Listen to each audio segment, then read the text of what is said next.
Go ahead. Perhaps, Mr. Alcantara, you proceed with your statement.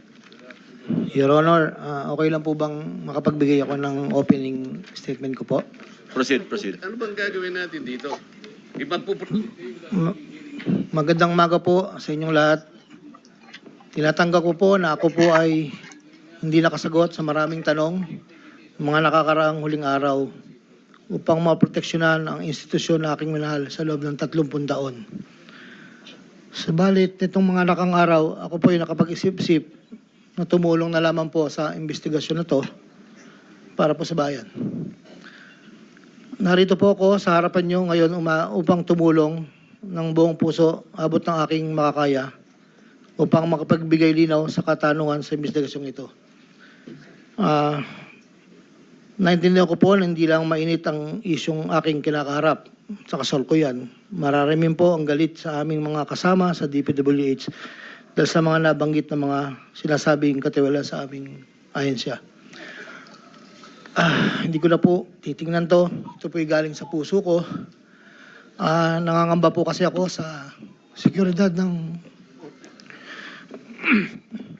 pamilya ko.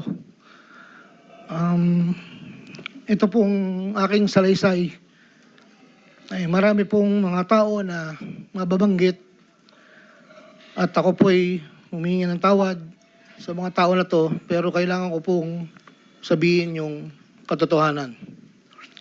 Nihiling ko lang po sa ating buting chairman, sa ating Secretary Justice po, na maproteksyonan po yung pamilya ko. Medyo napakabigat po ng mga babanggitin ko rito. At ito po ay malalaman po natin ngayong umaga. At ako po ay in good faith sa lahat po ng mga senador nandito, sa ating sekretary at sa mga nandito po lahat. Simulan ko na po ang aking inandang salaysay, Your Honor.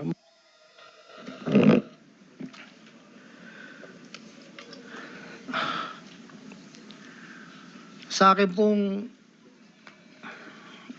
akin pong boss, na nabanggit po nung nakarang hearing ng aming kasama, Undersecretary Roberto Bernardo po. Una ko pong nakilala si Yusek Bernardo taong 1997. Kami po ay magkasama sa Los Baños po. Hanggang dumating po ang panahon na ako po ay na-appoint na district engineer sa Bulacan. Sa taong 2022, nagsimula pong magbaba ng pondo sa akin si Yusek Bernardo. Nandito po ang detalye kung ilan po at magkano. Ito po, ang unang taon po, 2022 ay 350 million po. Ang kasunduan po ay 25% po para sa proponent. At ako po, o yung driver ko po minsan ang nag-deliver po sa kanya. Noong 2023 po, meron na rin po mga bumaba. Dito po, naka-specify po lahat kung ang titulo, ang title po ng project, amount, at kabuang ibinaba po ang aking boss. Ang iba pong sistema, sa simula po ay nagpapabigay po ng pauna lang pong 10% pag po lumabas na po sa pag-NEP po. Tapos po, ang kabuuan po ay paglabas po ng GAA. Pag po sa GAA, may lumabas na wala po sa NEP, ibig sabihin po nun, maaari pong, hindi ko lang po alam procedure, maaari pong sa BICAM po yun pumasok. Andito po lahat po ang detalye sa aking sinumpang salaysay. At meron pa pong mga UA po, ang program allocations po yata yon na naibabarang po sa akin noong 2024. At hindi naman po lahat yun ay sari-sari pong project po yata yun. 2.85 billion po.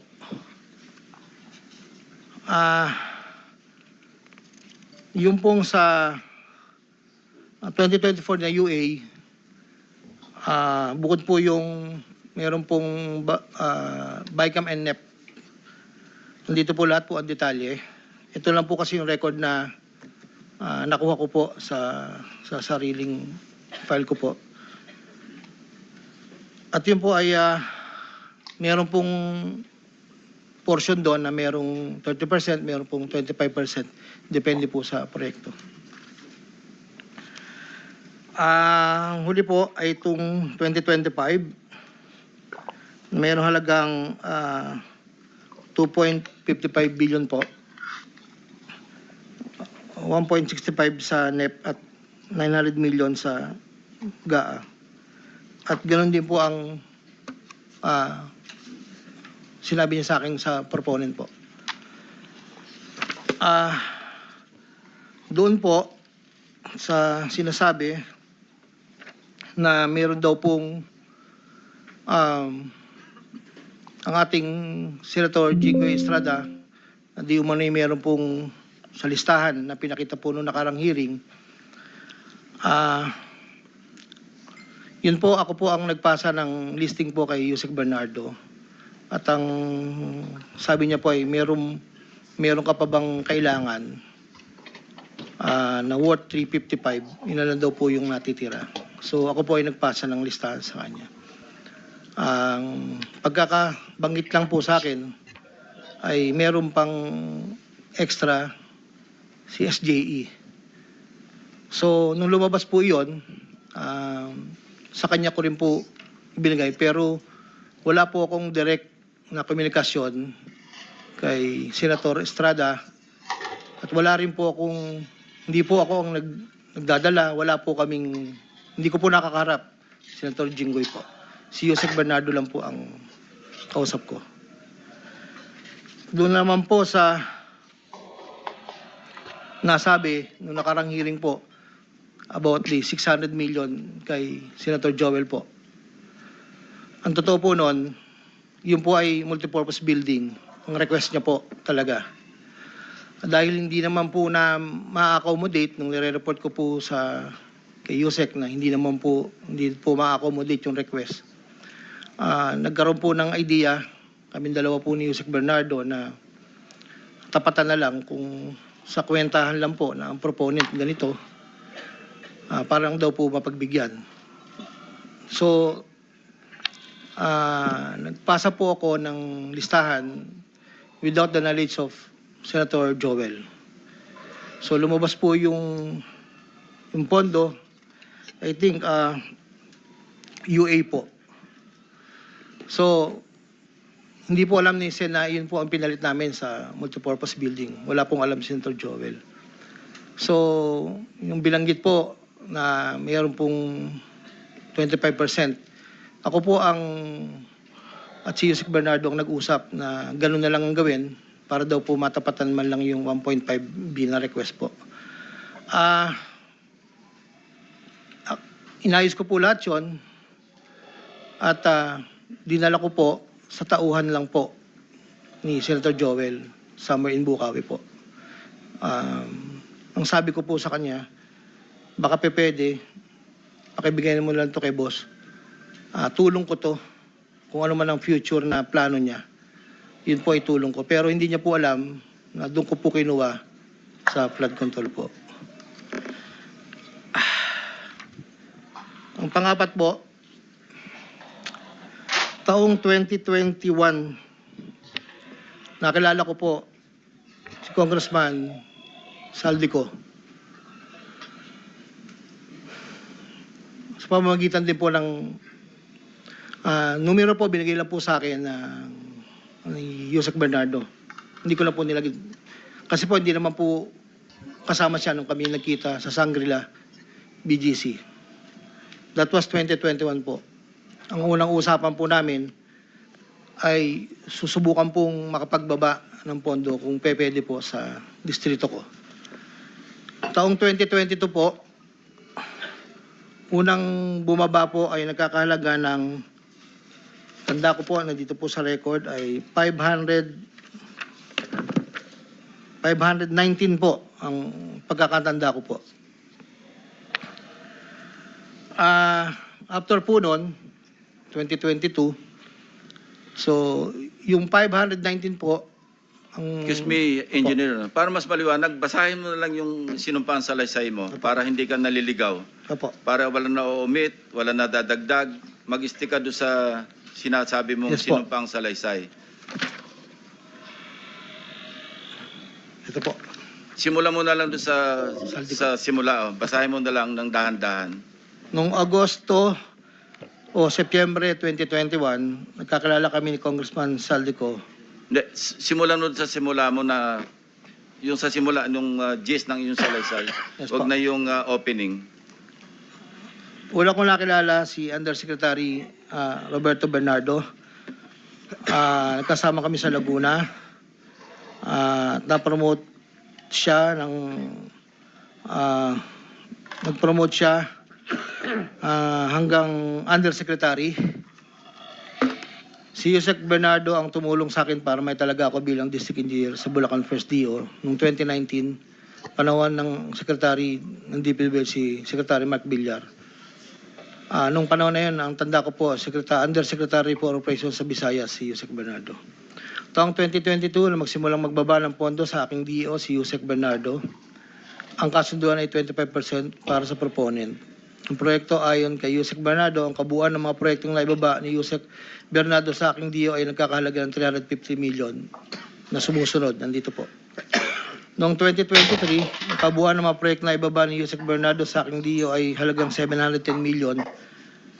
Mula sa halagang ito, 450 million ang pumasok sa NEP, 260 naman po ang sa GAA. Ang para sa proponent, 25% po, at may advance ito na 5 to 15 na kalimitang hinihingi ni Yusek Bernardo kapag ganap na ang NEP base sa pagdinig sa Kamera del Representante. Samantala ang pondong na BICAM ay may advance payment na 5 to 10 na kalimitang hinihingi matapos ang deliberasyon ng BICAM at ang balansa ay babayaran pagbuo paglabas ng GAA. Ang detalye ng mga proyekto ay nandito po. Noong taong 2024, may kabuuang pondo na 3.3 billion, 150 sa NEP, 300 million sa GAA, 2.85 sa UA. Nung naipababa ni Yusek Bernardo sa aking DO, muling nagpatuloy ang 25% na bayad sa proponent ng mga proyekting to na binibigay ko kay Yusek Bernardo. Tulad ng 2023, ang usapan ay mayroon ding advance payment, depende na lamang kung ito NEP o GAA.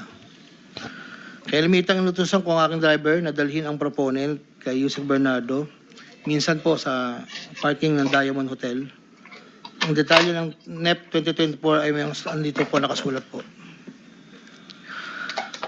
Ayon kay Yusek Bernardo, ang GAA insertions ng 2024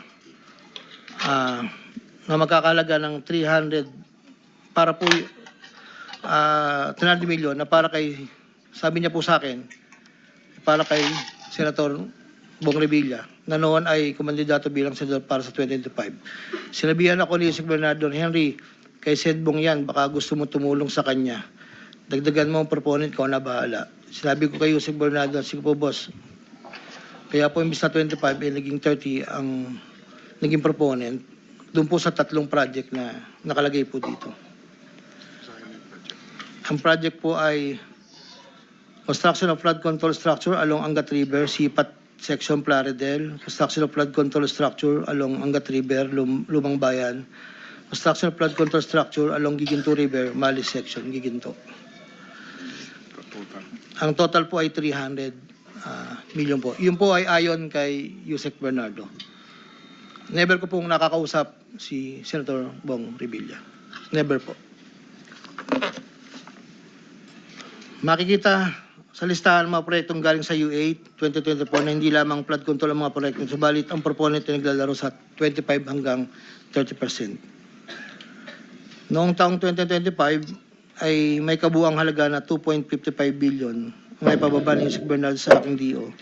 Tulad ng mga nakaraang taon, ang proponent ay natiling 25% sa kabuuang halaga ng pondo na ibaba ni Yusek Bernardo sa aking DO. Ang detalye ng proyekto ay nandito po. Marami po ito.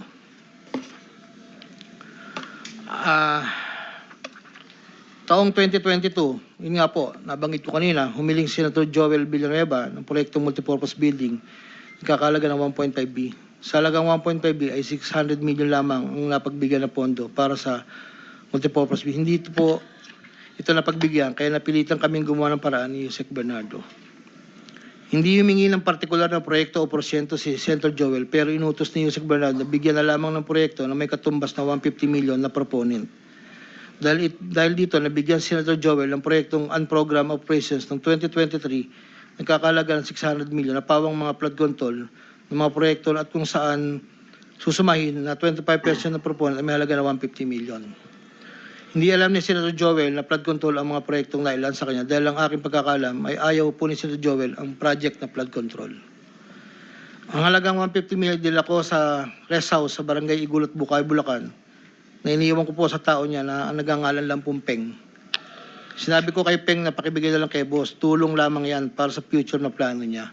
Hindi po nila alam na doon galing yon sa flood control. Matapos po na hindi na po kami nagkausap.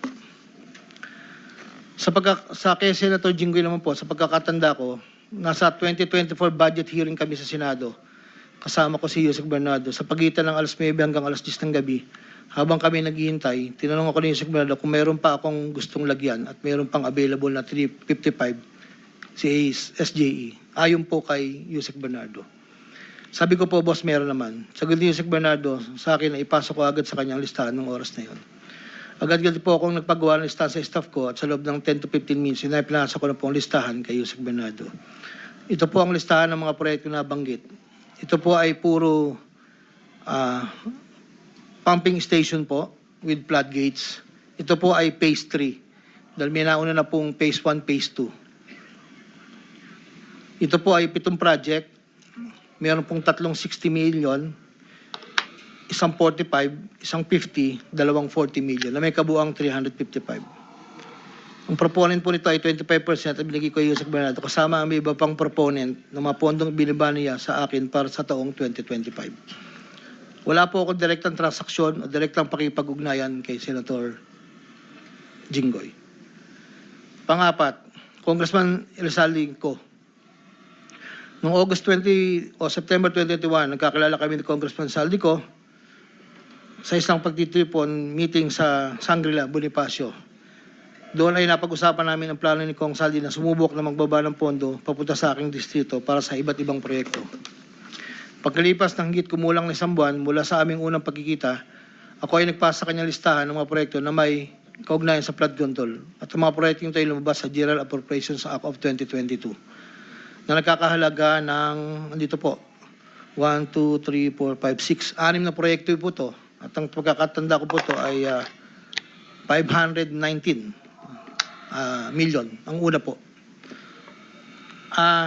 Sa pagitan ng 4 na taon, mula 2022 hanggang 2025, naging tagapagtaguyod si Kong Saldi ng mga proyekto sa Bulacan First. Mahigit kumulang 426 na proyekto. Ang kabuang halaga ng proyekto na ito, ayon po sa nalakap kong record, ay hindi bababa sa 35 billion, 24 million pesos. Million or billion? Billion, Your Honor. Andito po yung summary. Pwede ko pong state, Your Honor. Go ahead. Sa taong 2022, yun po yung una, bycam lang po ito ayon sa record ko po. 519 million. Sa 2023, 5 billion 790 sa NEP, 3 billion 250 sa bycam, at 3 billion 890 sa UA. 2024, 5.8 billion sa NEP, sa bycam 5.084, sa UA 3.306. Sa 2024, nagkakalaga po ng total na 14 billion 190. Sa 2023, 12 billion. Sa 2022, 519. Noong pong 2025, ay 7 billion 385 na lang po sa NEP. Wala na pong kasunod. Sa bawat proyekto na pinapasok ni Kong Saldi, meron akong binigay na obligasyon sa kanya para sa pondo base sa aming kasunduan noong 2022. Ang kaniyang hinihingi na budget sa bawat proyekto ay 20% lamang po noong 2022. Kung makikita niyo po, Your Honor, isasabay ko na rin po ito, na yung larawan po nandun po kasama po ako, na nakatayo, yung opisina. Yun po yung 20% po na 2022 inaayos po namin doon sa litrato po. Subalit nung taong 2023 hanggang 2025, ito tumaas ng porsyento ng 25% po. Ang pag-abot ng porsyento para kay Kong Saldi sa bawat proyekto ay kadalasang hindi isang baksakan. Ito rin ay nakadepende kung paano na ipasok o na-insert. Kapag ang proyekto ay napasok sa NEP, ang unang 10% ay agarang binibigay ko kay Kong Saldi. Habang ang balanse na 15% ay paglabas na po ng GAA within 1 to 2 months. Iniipon ko muna po yan bago po ipadala sa kanya. Kapag ang proyekto naman ay naipasok ng Kong Saldi sa BICAM, ang unang 10% ay binabayad sa kanya matapos lumabas ang GAA at ang balancing 15% ay binibigay makalipas ang 2 buwan mula nang maaprubahan ng GAA.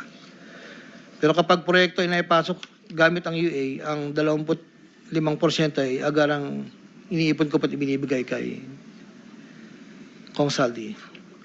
Ang pambayad para kay Kong Saldi ay nanggaling sa mga advances mula sa kontratista pero hindi na alam ng mga kontratista kung para kanino ang advance na yon. Ang pera na nakalaan para kay Kong Saldi ay dinadala sa akin. Ako naman po ang nagdadala o naghahatid na hinihinging porsyento ng Kong Saldi sa iba't ibang tao niya. Hindi ko po siya na-meet during pagdadala. Ang tao niya po ay may alias lang Paul at Mark. Dahil sila po yung nag-message po sa akin through Viber, disappearing message po iyon, na doon ko po dadalhin. May isa o 2 beses na dinala ko sa parking lot ng Shangri-La Hotel, Bonifacio Global City, ang porsyento ni Kong Saldi. Paminsan-minsan man, inahatid ko ito sa kanyang bahay sa Ladybug Street, Valle Verde 6, Pasig City. Mula Ortigas po, kakaliwa ka stoplight, may gate kakanan, kakaliwa kakanan, makikita na po yung bahay. Minsan po, inuutos ko lang po, minsan po ako po ang nagbababa. May tao lang pong tatanggap, tapos po, iiwalan ko na po. Dinagdag ko na dahil lumulobo ang pondo ng Bulacan, napag-usapan namin Kong Saldi na kung meron akong pwedeng mapagbabaan sa iba't ibang district engineering office. Nang dahil dito, noong 2020 hanggang 2025, nagbaba si Kong Saldi sa sumusunod. Bulacan 2nd, 573 million. Tarlac 1st, 2023, 1.350. Sa 2024, sa UA, 1.650. Tarlac 2nd, 925. Tapos 2024, 1.025 billion. Pampanga, sa 2023, 1.125 billion. 2024, 75 million lang po. Wala pong alam yung mga tao doon na DE. Ako lang po ang kausap nila. Hindi po alam nila yun ay kay Kong Saldi. Dahil ako lang po, hindi ko po pwedeng sabihin kung saan nanggagaling. Ito po, ang mga iba naman pong nagbababa ay nakilala ko ang kumpanyang Pearlstar. Ngunit kahit pamilyar ako sa Pearlstar, hindi ko kilala ang may-ari nito. Naging tauhan ng Pearlstar ang kilala ko na MK. Na-meet ko po siya sa district. Meron po siyang project na isang tulay na inabutan ko before. Sa pagkakalam ko, si MK ay anak ng may-ari ng Pearlstar. Nagkaroon ng pagkakataon noong 2020 na lumapit sa akin si MK na Pearlstar na nakiusap na humingi ng listahan para sa flood control. Ayon kay plano raw nilang lakarin ng pondo para sa mga flood control projects. Ako'y nagbigay sa kanyang listahan at nalumabas naman po ito sa GAA at UA. Kinaklaro ko na wala akong alam o personal knowledge kung paano nakuha ng Pearlstar ang pondo at kung sino ang kausap nila para masiguro ang pagkuha ng pondo. Hindi po ako knowledgeable doon. Basta nagbibigay lang po ako ng listahan. Ang proyektong igilawad na Pearlstar ay pinunduan mula sa National Expenditure Program at papondong itilakda ng bicameral conference ayon po sa record. Ito pa po, meron pong 2022, si Commissioner Mario Lipana po ay nanghingi rin po sa akin ng listahan. Taong 2023, nakapagbaba po siya sa UA ng 500 million. 2024, 400 million. 2025, 500 million. Wala akong personal knowledge kung paano nila nakuha ang pondo at kung sino ang kausap nila. Ang listahan ng mga proyektong naipasok ni Com Lipana ay nakalakip sa sinumpang salaysay sa annex po. Andito po lahat yung detalye. Nabanggit po nung nakaraang hearing, former Congressman Mitch Kaayon, noong taong 2021, nakilala ko si isang pagtitipon, hindi ko na po matandaan, alam ko po birthday, na noon ay Yusek pa po, ang pagkakatanda ko. Dito ay nakapag-usap kami at tinanong niya kung pwede siya magpababa ng pondo sa aking DO. At sinagot ko naman na opo, pwede po. Unong taong 2022, nakapagbaba ng halagang 411 million sa GAA si Yusek Mitch na may usapan kami na may gastos na 10% lang po. Hindi niya po pinakailaman yon, sabi niya, bahala ka na kung sino man ang mananalo at contractor niyan. Noong ika-4 na pagdinig ng Senate Blue Ribbon Committee hearing, may dalawang larawan na pinakita ang chairman ng Senate Blue Ribbon Committee, Senator Pampilo Lacson, kay Engineer Bryce Hernandez. Isang larawan sa isang lamesa na puno ng pera at doon ay makikita ang aking presensya na kung saan ay ako'y nakasuot ng blue na shirt at ito ay sa conference room ng lumang opisina namin. Para po sa kalaman, lahat po ng pera na yon ay para sa BICAM ni Kong Saldi. 519 million na may 20% proponent noong 2022. Ito po ay galing sa iba't ibang mga kontraktor na nakuha ng mga proyektong naipababa ni Congressman Saldi. Ang pangalawang larawan naman po ng pera na nakasalansan sa isang bilyaran ay para sa proponent ng 2023 na 5.79 billion na dadalhin namin kay Kong Saldi na sa aking pagkaalala ay nagkakalaga ng 579 bilang 10% advance payment. Aking nireserba ang aking pagpasa sa karagdagang sinumpang salaysay kung sakaling ito ay mabibigyan muli ng pagkakataon. Ginagawa ko ang sinumpang salaysay na ito upang pakita ang aking kusang loob na pakipagtulangan sa sinasagawang bisyo sa Senado, sa House of Representatives at iba pang ahensya ng pamahalaan, kaugnay ng mga anomalyang proyektong DPWH, at upang matuluyang palagutin lahat ng mga taong sangkot. Ilan po, Your Honor. Pwede bang pirmahan mo yung sinumpang salaysay para maibahagi sa mga miyembro ng committee ito nang sa gayon, mamaya kung meron silang gustong tanungin, at least pirmado mo yung sinumpang salaysay. Your Honor, dahil in good faith po ako, kahit wala po akong inaasahan pa kung ano ang mangyayari sa akin, I will sign this. Nagpapatunay na ako po ay willing po makipag-cooperate. I will sign this one po. Salamat po.